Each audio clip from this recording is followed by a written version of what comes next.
దేశంలో బాంబు పేలుళ్ళు చేసినటువంటి ఉగ్రవాదులను 2013లో పేలితే లేకపోతే పార్లమెంట్లో దాడి జరిగితే ఏండ్లకేండ్లు వాళ్ళని మేపాలనా? దీనిపైన ఇది న్యాయ విచారణ పేరు మీద 2 నెలలు 1 నెలలో తీసుకొని వాళ్ళని ఎన్కౌంటర్ చేసి పడేయాలి. నిజానికి ఆ క్షణానికే వాళ్ళ దేశం మీద యుద్ధం ప్రకటించిన దొంగలు వాళ్ళని తీసుకొచ్చి చేసి విచారణ చేసి నిజంగా వాళ్ళ పోలీసులకు అప్పగించి వాళ్ళ యొక్క వివరాలు ఎక్కడున్నాయో తెలుసుకోవడము, ఇంకా ఎవడెవడు దాన్ని ఎన్నుకున్నాడో తెలుసుకోవడం, పోలీసు విచారణ చేసుకోవడం, పోలీసులకు అప్పగించాలి. అంతేగా వాడు బతికిండా చచ్చిండా, వానికి విచారణ చేసిండా, వానికి న్యాయం ఉన్నదా లేదా, కండ్ల ముందు బాంబులు పెట్టి కాలిస్తే 18 మంది చచ్చిపోతే వందలాది మంది బాధితులుగా ఉంటే అమాయకమైనటువంటి ప్రజలపైన యుద్ధం చేసి దేశంపైన యుద్ధం ప్రకటించినటువంటి దేశద్రోహులని విచారణ పేరు మీద 12-13 సంవత్సరాల పాటు ఈ దేశం యొక్క ప్రజల యొక్క కష్టార్జితంతో కట్టినటువంటి పన్నులతో మేపేటువంటి అవసరం ఉన్నదా? ఎస్, పోలీసులకు అప్పచెప్పాలి, విచారణ చేయాలి, అక్కర లేదంటే వాడిని లేపడేయాలి. ఎక్కడ ఏం జరిగిందో కూడా ఎవరికి చెప్పాల్సినటువంటి అవసరం లేదు. ఈ కుక్కల కొడుకుల్ని, ఈ దేశద్రోహుల్ని, ఈ భారతదేశంలో ఉంటూ దేశద్రోహులుగా మారినటువంటి వాళ్ళను, వాళ్ళ కుటుంబ సభ్యులను కూడా వెలివేయాల్సిందే. వీడెవడో మారడం కాదు, వాళ్ళ కుటుంబ సభ్యులను కూడా దేశం నుంచి వెలేయాల్సిందే, పారిపోమని చెప్పాల్సిందే. లేకపోతే ఇట్లాంటివి ఇంకా జరుగుతూనే ఉంటాయి. దిల్సుఖ్ నగర్లో బాంబు పేలుళ్ళు జరిగితే వాళ్ళని ఇన్నాళ్ళ పాటు చూసి మళ్ళా ఎన్ఐఏ చేస్తే మళ్ళీ దాంట్లో హైకోర్టుకు పోతే వాడు మళ్ళీ రాష్ట్రపతి దాకా పోయేటువంటి అవసరమా? ఇంత దారుణమా? ఇన్ని సంవత్సరాల పాటు వాడిని ఉరేసేదాకా ఎందుకు విచారణ చేయాలి? ఎస్, ఏదైనా స్పెషల్ పోలీసులకి, ఎన్ఐఏ పోలీసులకి విచారణకి ఇచ్చేసి వాళ్ళ యొక్క మూలాలు ఎక్కడున్నాయి, వాళ్ళ యొక్క ఆపరేషన్ మోడల్స్ ఎట్లా ఉంటుంది, లేకపోతే వానికి ఓడోడు సహకరిస్తాడు, వీళ్ళు ఎట్లా బెదిరిస్తారు, ఎట్లా పైసలు తెచ్చుకుంటారు, ఎట్లా బాంబులు తెస్తారు, ఇట్లా ఎక్కడెక్కడ వాళ్ళు ఉన్నాయి అంతవరకే ఉండాలి. ఆ తర్వాత వాడి దగ్గర నుంచి ఏ సమాచారం రాలేదంటే వాడు సచ్చిండో బతికిండో చెప్పాల్సిన అవసరం లేదు. అఫీషియల్ పోలీస్ రికార్డులో ఉంటే సరిపోతుంది వాడు ఏం జరిగిందో. అవసరమా ఇంత మేపడం అవసరమా దేశద్రోహుల్ని? ఇదేం న్యాయ వ్యవస్థ? 10-12 సంవత్సరాల పాటు వాడిని మేపడమేనా? ఇదేనా మన దేశం యొక్క రాజ్యాంగం, మన దేశం యొక్క గొప్పతనం? ఇదే ప్రజాస్వామ్యం అంటే? ఆఖరికి దేశద్రోహుల్ని కూడా మేపాల్సినటువంటి అవసరం ఏమున్నది? దుష్ట శిక్షణ వెంటనే కదా జరగాల్సింది. అమాయకమైనటువంటి ప్రజల మధ్యన బాంబులు పెట్టాల్సినటువంటి అవసరం ఏమొచ్చింది? అందులో ఈ దేశంలో ఉండేటువంటి వాడికి ఈ దేశంలోనే బాంబులు పెట్టేటువంటి ఆలోచన వచ్చిందంటే వాని కుటుంబాన్ని, వానికి సహకరించేటువంటి వాళ్ళందరినీ చంపి పాడేయడం తప్ప ఇంకేం అవసరం చెప్పండి ఈ దేశానికి వాడి వల్ల ఏమైనా ఉన్నదా? వాడెవడో పార్లమెంట్లో వాడెవడో ప్రొఫెసర్ పేరు మీద ఉండి వాని భార్య సహకరిస్తే వాని శిక్ష అయిపోయిందట. వాడిని పార్లమెంటు మీద, దేశంలో పార్లమెంటు మీద దాడి చేసినటువంటి వానికి కేవలం శిక్ష విధించి వాడు విడుదలైపోయి బయటకు వచ్చిండి వాళ్ళ ప్రొఫెసర్ పేరు మీద. ఇంత దౌర్భాగ్యమైనటువంటి చట్టాలు ఉన్నాయా మనకి? ఎందుకు వాడు ఎవడైనా సరే ఆఖరికి వానికి అగ్గిపెట్టించినోడితో సహా ప్రతి ఒక్కడు తెలిసి చేసినటువంటి వాడు, తెలియక వీడెవడో ఉగ్రవాది ఏదో దుకాణంలో ఏదో కొనుక్కొస్తే వానికి తెలియకపోవచ్చు, కానీ తెలిసి పలానా వాడు తప్పు చేస్తున్నాడని వానికి సహకరించి వాడిని దాచిపెట్టినటువంటి వాళ్ళందరినీ చంపడమే కదా కావాల్సింది. కానీ పార్లమెంట్లో దాడి చేసినటువంటి వాడిని 20 ఏళ్ల పాటు మేపుతారా? పార్లమెంటు మీద దాడి చేసినటువంటి వాడిని 20 ఏళ్ళు ఈ జైలు అంటే ఏంటిది? దేశం యొక్క ప్రజల యొక్క ఆస్తులే కదా, దేశంలో ఉన్నటువంటి ప్రజలు కట్టేటువంటి పనులే కదా. అంటే ఈ దేశంలో వాడు బాంబులు పెట్టాలి, వాడు పేల్చాలి, పేల్చిన తర్వాత వాడిని మళ్ళీ మనం మేపాలి. ఎంత దారుణం! రోడ్డు మీద, బస్ స్టాండ్లో మిర్చి బజ్జి దగ్గర మిర్చి తినేటోడు, వెనకాల దుకాణాలు పెట్టుకున్నటువంటి వాళ్ళు, దిల్సుఖ్ నగర్లో, సాయిబాబా గుళ్ళో, ఆ తర్వాత అంతకుముందు వాళ్ళందరినీ కాపాడి ఆఖరికి కొందరు నాయకులు ఈ బాంబు పేలుళ్ల దాడిలో బాధ్యులైనటువంటి ఉగ్రవాదులను జైళ్లలో పరామర్శించినటువంటి పరిస్థితి కూడా ఉన్నది. ఒకసారి ప్రజలు అర్థం చేసుకోవాలి. కఠినమైనటువంటి చట్టాలు లేకపోతే వీళ్ళందరికీ, దొంగనా కొడుకులందరినీ కూడా, పాము ఎంత విషమైనదో దాన్ని దాచుతున్నటువంటి గడ్డి, లేకపోతే అది దాచుకోవడానికి పుట్టను పెట్టినటువంటి వాళ్ళందరూ కూడా ద్రోహులే. ఉగ్రవాదులకు షెల్టర్ ఇచ్చినటువంటి వాడు, వానికి మద్దతు ఇచ్చినటువంటి వాడు, ఉగ్రవాదులకు మద్దతు ప్రకటించినటువంటి వాడు, భారత పార్లమెంటు పైన దాడి చేసినటువంటి అఫ్జల్ గురువును పొగిడినటువంటి వాడు కూడా దేశద్రోహే. వాడిని కూడా ఎన్కౌంటర్ చేయాలన్నా వద్దా? ప్రజలారా, ప్రజలు తీర్పులు చెప్పాలి. ఒకడు భారతదేశం పార్లమెంటు మీద దాడి చేస్తే వానికి ఉరిశిక్ష విధిస్తే వానికి మద్దతుగా మాట్లాడినటువంటి వాడు కూడా దేశద్రోహియా కాదా? ఒక్కసారి ప్రజలు ఆలోచించాలి. ఈ దేశంలో ఇదేం ప్రజాస్వామ్యం, ఇదేం రాజ్యాంగం, ఇదేం స్వేచ్ఛ? దేశ ప్రజల మీద యుద్ధం ప్రకటించినటువంటి వాడు, దేశ ప్రజల అమాయక ప్రజల్ని వాడు మట్టు పెట్టినటువంటి వాడు. ఇవి అమాయక ప్రజలని మట్టు పెట్టినటువంటి వాడు. ఇవి బాంబు పేలుల యొక్క దృశ్యాలు. వాడు చేస్తాడు, వాడికి సంబంధించి ఆ తర్వాత పాపం వీళ్ళేమున్నది సర్వం కోల్పోయారు. 2013లో జరిగితే ఒక్క కుటుంబాన్ని ఆదుకోలేదు.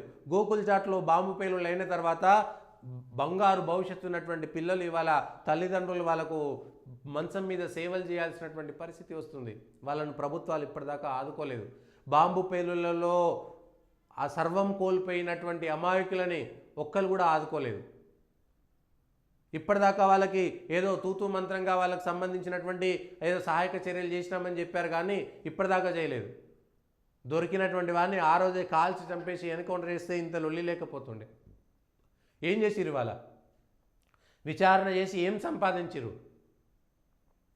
ఇంత దారుణంగా వ్యవహరించినటువంటి వాడిని 2013 ఫిబ్రవరి 21న అయితే 2025 మార్చి ఏప్రిల్లో వాళ్ళకి పుష్కర కాలం పాటు వాళ్ళని మేపాల్సినటువంటి అగాత్యం మనకు ఎందుకు వచ్చింది? ఆ దౌర్భాగ్యం మనకి ఎందుకు వచ్చింది? భారతదేశంలో ఈ స్వేచ్ఛ అవసరమా? ఇంత స్వేచ్ఛ అవసరమా? స్వేచ్ఛ ఎంత అవసరమో బాధ్యత కూడా అంతే అవసరం కదా. శత్రువులను మట్టు పెట్టాల్సినటువంటి అవసరం కూడా ఉంది కదా. ఈ దేశంలో అంతర్గత శత్రువులు, ఈ దేశంలో వాడెవడో పాలస్తీనా పేరు మీద హమాస్ ఉగ్రవాదులకి, లేకపోతే హౌతీ ఉగ్రవాదులకి, లేకపోతే హిజ్బుల్లా ఉగ్రవాదులకి వాళ్ళ బొమ్మలను వేసుకొని తిరుగుతున్నారు. సిగ్గులేనటువంటి దేశం ఇది. ఎస్, రాజ్యం చేసేటువంటి వాళ్ళు, న్యాయ వ్యవస్థలో కూరుకున్నటువంటి వాళ్ళు, ఎగ్జిక్యూటివ్ వ్యవస్థలో కూరుకున్నటువంటి వాళ్ళు, ఇవాళ ఫోర్త్ ఎస్టేట్గా చెప్పుకున్నటువంటి జర్నలిస్టులు, ఎవరికి సిగ్గు లేని, దేశం మీద ప్రేమ లేనటువంటి వాళ్ళే వీళ్ళందరూ కూడా. హిజ్బుల్లా తీవ్రవాదులని, హమాస్ తీవ్రవాదులని వాళ్ళ ఫోటోలను పెట్టుకొని దేశంలో ర్యాలీలు నిర్వహిస్తే ఆ ర్యాలీలను చూస్తూ ఊరుకున్నటువంటి పోలీస్ వ్యవస్థ, రక్షణ వ్యవస్థ, న్యాయ వ్యవస్థ, రాజకీయ వ్యవస్థ, జర్నలిజం వ్యవస్థ సిగ్గుపడాల్సినటువంటి దేశం ఇది. సిగ్గుపడాల్సినటువంటి దేశం ఇది. హమాస్ తీవ్రవాదులని వాడి కులం పేరు మీద, లేకపోతే హెజ్బుల్లా తీవ్రవాదులు చచ్చిపోతే వాడి కులం పేరు మీద, విజయవాడల, హైదరాబాద్ల వాళ్ళ పేరు మీద ఇవాళ చేస్తున్నారు. వాళ్ళ బొమ్మలు పెట్టి వాళ్ళను అమరహే అంటున్నారు. సిగ్గులేనటువంటిది కదా. ఈ దేశం ఆలోచించాలనే వద్దా? ప్రజలారా ఆలోచించాలనే వద్దా? మన కడుపు కింద 3 పుట్టలు తింటున్నామా లేదా? ప్రభుత్వం నుంచి మనకు రాయితీలు వచ్చినాయా లేవా? ఉచిత పథకాలు వచ్చినాయా లేవా? ఇంతవరకైనా మనం ఆలోచించాల్సింది. ఒక ఎదవనేమో హిజ్బుల్లా తీవ్రవాదికి ఏం జరుగుతుందో వానికి తెలుస్తుంది, కానీ ఇంకొక వర్గానికేమో ఇది ప్రపంచంలో ఏం జరుగుతుందో, ఆఖరికి దేశంలో ఏం జరుగుతుందో తెలియదు. ఏంటిది? ఒక్కసారి ఆలోచన చేయాల్సినటువంటి అవసరం ఉంది ప్రజలారా. తీవ్రవాదులకు మద్దతుగా ఉంటే వాడెవడో నిషేధిత తీవ్రవాదులకు మద్దతుగా, వాడెవడో యాకూబ్ మెమన్ బాంబు పేలుళ్లలో చచ్చిపోతే వాని శవాన్ని అప్పగిస్తే ఆ శవం చుట్టూ వేల మంది గుమిగూడినటువంటి ఉగ్రవాదులు కాదా వాళ్ళందరూ కూడా? ఒక్కసారి ఆలోచించండి ప్రజలారా, ఆలోచించండి. ఒక ఉగ్రవాది మరణశిక్ష వేసిన తర్వాత ఆ ఉగ్రవాదికి సంబంధించినటువంటి అంత్యక్రియల్లో పాల్గొన్నటువంటి వాళ్ళందరూ కూడా ఎస్, వాళ్ళ కుటుంబంతో సహా, నిజానికి దేశం మీద ప్రేమ ఉంటే ఈ దేశం మీద బాంబు పేలుళ్ళు చేసినటువంటి, ఈ దేశ పార్లమెంటు మీద దాడి చేసినటువంటి ఈ ఉగ్రవాదులు నా కొడుకులు కాదు, వాళ్ళు మా వారసులు కాదని ప్రకటించాలన్న వద్ద తల్లిదండ్రులు. కానీ యాకూబ్ మెమన్ గాడి అంత్యక్రియలు చేస్తే నేను చెప్తే అబద్ధం కాదు. చూడండి, యాకూబ్ మెమన్కి సంబంధించినటువంటి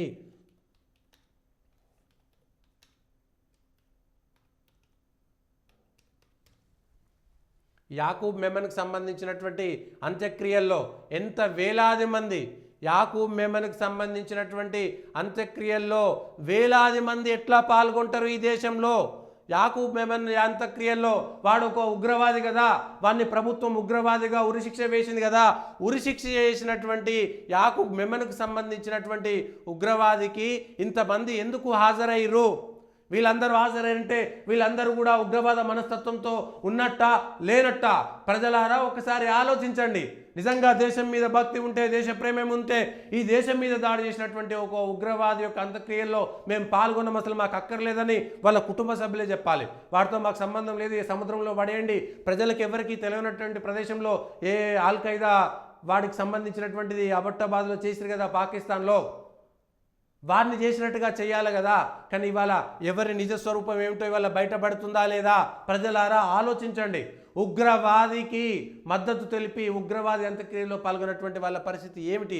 ఈ దేశం ఏం ఆలోచించాలి, ఏం చేయాల్సినటువంటి అవసరం ఉందో ఒక్కసారి ప్రజలారా ఆలోచించాల్సినటువంటి అవసరం ఉంది. ఇక మనకేం అక్కర్లేదు, మనం ఏం చేస్తే అది చేస్తాం, అయిపోతుంది అనేటువంటి మాట ఉంటే ఆఖరికి అంత్యక్రియలు చేస్తే వాడి అంత్యక్రియలకి వేలాది మంది హాజరైతే పోలీసులు వాళ్ళకి ఇవాళ రక్షణగా నిలబడేటువంటి వ్యవస్థ భారతదేశంలో తప్ప ఇంకెక్కడా ఉండదు. ఇదేనా భారతదేశం యొక్క రాజ్యాంగం? ఇదేనా భారతదేశంలో ఉన్నటువంటి స్వేచ్ఛ? ప్రజలారా ఆలోచించండి.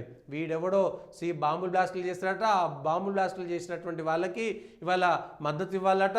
వాళ్ళు 10-12 ఏళ్ల పాటు ఈ దేశం యొక్క ప్రజల యొక్క పన్నులతో మేపబడాలంట.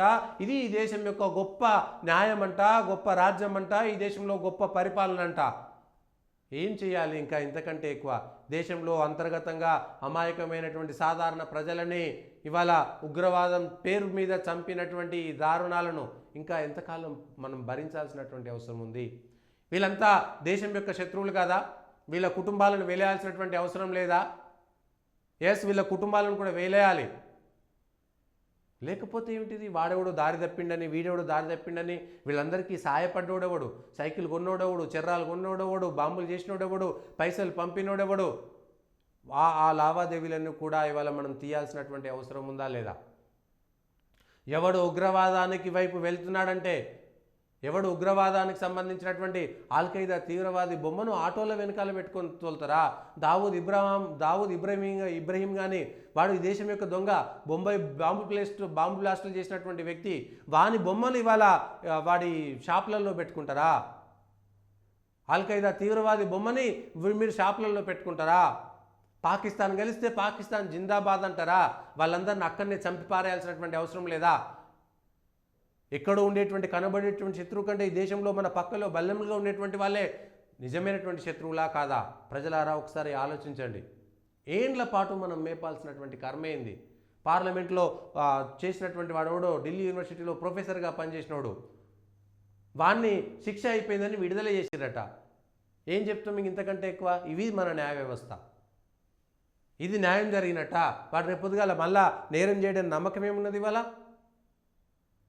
వాడు మళ్ళా నేరం చేయడని నమ్మకం ఏమున్నది? ఈ దేశం మారాల్సినటువంటి అవసరం, ప్రజలు మారాల్సినటువంటి అవసరం ఉంది, రాజకీయ నాయకులు మారాల్సినటువంటి అవసరం ఉంది, మీడియా పేరు మీద, మేధావుల పేరు మీద అందరూ మారాల్సినటువంటి అవసరం ఉంది, న్యాయ వ్యవస్థ కూడా మారాల్సినటువంటి అవసరం ఉంది. 2013లో బాంబు పేలులు జరిపితే కరెక్ట్గా 2 నెలల, 1 నెలల, 3 నెలల సమయం పెట్టుకొని వాళ్ళందరినీ తీర్పులు చేయాల్సింది పోయి 12 సంవత్సరాల పాటు తీర్పులు ఎందుకు వాయిదా పడుతున్నాయి? ఇవి ఇంపార్టెంట్ కాదా? వీటికి పైన వెంటనే నిర్ణయాలు తీసుకోవాల్సినటువంటి అవసరం లేదా? ఏండ్ల పాటు సాగదీయాలన్నా ఇట్లాంటివి కూడా? ఏండ్ల పాటు సాగదీయాలన్నా ఇట్లాంటివి కూడా? ఆ వెంటనే తీర్మానం చేయాల్సింది కదా, వెంటనే తీర్పులు రావాల్సింది కదా. ఎస్, న్యాయ వ్యవస్థ, న్యాయ అధికారులు కూడా ఒకసారి ఆలోచించాలి. చట్టాలు చేసేటువంటి చట్టసభల్లో ఉండేటువంటి వ్యక్తులు కూడా ఆలోచించాలి. ఇందులో మీ కుటుంబం ఉంటే ఏం చేస్తుండే? ఈ దిల్సుఖ్నగర్ బాంబు కేసుల్లో ఒక ఎమ్మెల్యేనో ఒక ఎంపీనో మీ కుటుంబం ఉంటే ఏం చేసేటువంటి వాళ్ళు? ఒక రాజకీయ నాయకుడు ఉంటే ఏం చేసేటువంటి వాళ్ళు? ఇవాళ ఉగ్రవాదానికి బలైపోతున్నటువంటి వాళ్లకు ఒకసారి ఆలోచించాల్సినటువంటి అవసరం కూడా ఉన్నది. ఆలోచించాల్సినటువంటి అవసరం కూడా ఉంది ప్రజలారా. లేకపోతే ఇంకా మనం ఏం మాట్లాడలేం.